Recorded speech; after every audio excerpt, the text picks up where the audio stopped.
హైదరాబాద్లో జరిగిన విమాన ప్రమాదంతో దేశం మొత్తం ఒక్కసారిగా ఉలిక్కిపడింది. ప్రపంచ దేశాలు సైతం ఈ ప్రమాదంపై దిగ్భ్రాంతి వ్యక్తం చేస్తున్నాయి. ఈ ఘటనలో ఏకంగా 242 మంది ప్రాణాలు కోల్పోయారు. చనిపోయిన వారిలో 169 మంది ఇండియన్స్ కాగా 53 మంది యూకేకు చెందినవారు. 7 మంది పోర్చుగీస్, కెనడాకు చెందిన ఒక వ్యక్తి ఉన్నాడు.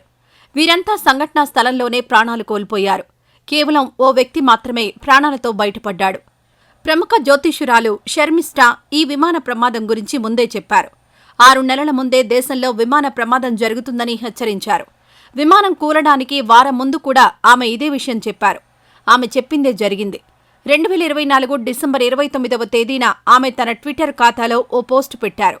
ఆ పోస్టులో 2025లో విమానయాన రంగం మంచిగా పనిచేస్తుంది. దాంతోపాటు విమాన ప్రమాదం జరిగి అందరినీ షాక్కి గురిచేస్తుంది. నేను ఇది 2 నెలల క్రితమే ఊహించాను అని పేర్కొన్నారు.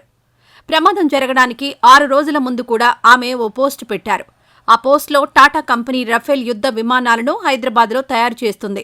వచ్చే 2 ఏళ్లలో space, satellite engineering, space tourism విషయంలో ఇస్రో ప్రపంచాన్ని మొత్తం ఆశ్చర్యపరుస్తుంది.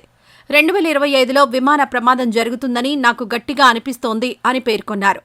ఆమె జూన్ 5వ తేదీన పోస్టు పెడితే జూన్ 12వ తేదీన విమానం కుప్పకూలిపోయింది. ప్రస్తుతం షర్మిష్ఠా పోస్టులు సోషల్ మీడియాలో వైరల్గా మారాయి. ఈ వీడియో నచ్చితే లైక్ చేయండి. అలాగే మా ఛానల్ని ఫస్ట్ టైం కనుక చూస్తున్నట్టయితే ఇప్పుడే సబ్స్క్రైబ్ చేసుకుని పక్కనే ఉన్న గంట సింబల్ని యాక్టివేట్ చేసుకోండి. అప్పుడే మేము పెట్టే ప్రతి వీడియో మీకు నోటిఫికేషన్గా వస్తుంది. అలాగే ఈ వీడియో పూర్తిగా చూసినందుకు ధన్యవాదాలు.